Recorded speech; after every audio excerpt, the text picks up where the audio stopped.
આવનારા દિવસોમાં મારી સાથે ન્યાય થશે। સત્યને ગમે તેટલો પરેશાન આ પોલીસ અને ભાજપના લોકો કરશે પણ સત્યનો વિજય થશે। એ લોકોએ મારા અવાજને દબાવવાની કોશિશ કરી છે પણ આ અવાજ હવે દબાવવાનો નથી। જ્યાં પણ અન્યાય થશે ત્યાં અવાજ ઉઠવાનો છે અને આ સંવિધાને આપેલો અવાજ છે અને આ અવાજ એ લોકોના અવાજ છે એટલે ક્યારે દબાવવાનો નથી। પૂરી તાકાતથી અમે લડીશું। ચૈતરભાઈ હવે કેવી જોશથી કામ કરશે? ચૈતરભાઈ ભૂતકાળમાં જે રીતે સ્કોલરશિપ બાબતે જે રીતના સડકથી લઈને સદન સુધી અમે લડ્યા છે, ટેટ પાસના ઉમેદવારો હોય, ફિક્સ પગાર કર્મચારી હોય, આઉટસોર્સિંગ કર્મચારી હોય, ખેડૂતો હોય, મહિલા હોય, આદિવાસી હોય, બધા માટે ચૈતર વસાવા અવાજ બન્યા છે। એ જ અવાજ આવનારા દિવસોમાં પણ બનશે। મારો અવાજ જે દબાવવાની કોશિશ ભારતીય જનતા પાર્ટી અને પોલીસે કર્યો છે એ ક્યારે દબાવવાનો નથી। પૂરી તાકાતથી અમે લડીશું। અમને પૂરેપૂરો ન્યાય પ્રણાલિકા પર વિશ્વાસ છે। આવનારા દિવસોમાં મારી સાથે ન્યાય થશે। ભ્રષ્ટાચારના વિરોધમાં આપણે કામ કર્યું, એના માટે આપણે હા બિલકુલ, મનરેગાનો મુદ્દો મેં ઉઠાવ્યો। કેટલાક પ્રધાનમંત્રી આવાસમાં હપ્તાઓમાં જે કમિશન લેતા હતા એ ઉઠાવ્યું એટલે ભાજપના નેતાઓને, કેટલાક કર્મચારીઓને અને આઈપીએસ અધિકારીઓને ગમ્યું નહીં એટલે આ ખોટો કેસ મારા પર બનાવેલો છે।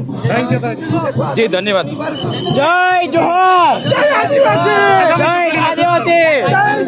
આગામી ચૂંટણીમાં જે પ્રકારે આમ આદમી પાર્ટીના રાષ્ટ્રીય નેતા અરવિંદ કેજરીવાલજી, સુદાનભાઈ ગઢવી, અમારા પ્રમુખ ગોપાલ ઇટાલિયા, સૌની આગેવાનીમાં અમે બધા સાથે રહીને પૂરા ગુજરાતમાં જે 9000 બેઠકો છે, 9000 બેઠકોમાં અમારા ઉમેદવારો મજબૂત ઉભા રહેશે। જે પ્રકારે 80 જેટલા દિવસોમાં મને જેલમાં રાખ્યો, મારા વિધાનસભાનો મત વિસ્તાર જે મારો પરિવાર છે એના દુઃખમાં સુખમાં હું ઊભો નથી રહ્યો, એ બદલ મને દુઃખ તો થયું છે। જે પ્રકારે મેં ખોટા ફરજી કેસમાં મને જેલમાં નાખ્યો છે ત્યારે આ ભારતીય જનતા પાર્ટીની નીતિ છે। એક વિપક્ષના ધારાસભ્યને કઈ રીતના દબાવી દેવો એ આ એક ઉત્તમ ઉદાહરણ છે। મને એરેસ્ટ કરી દેવામાં આવ્યો, જેલમાં નાખી દેવામાં આવ્યો અને વડોદરા જેલમાં રાખવામાં આવ્યો।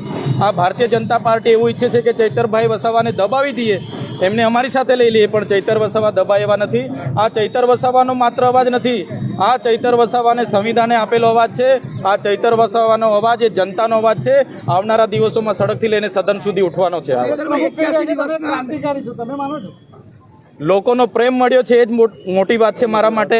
હું એકલો નાનો માણસ છું, આટલી મોટી પ્રશાસન ભાજપા સામે લડી નહીં શકું, પોલીસ સામે લડી નહીં શકું, પણ જે આ જનતાનો પ્રેમ મળ્યો છે એ જ મારી તાકાત છે અને એનાથી આગળ વધતા રહીશું।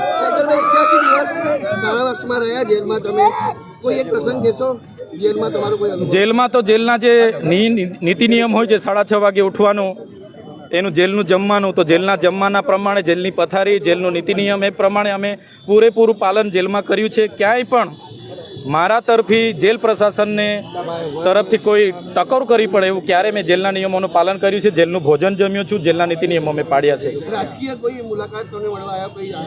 ના, અઠવાડિયામાં મારી ફેમિલી મુલાકાત થતી હતી અને અઠવાડિયામાં ફોન થતો તો, એના સિવાય કોઈ રાજકીય વ્યક્તિ સાથે મારી મુલાકાત નથી થઈ। ઓકે, ચાલો।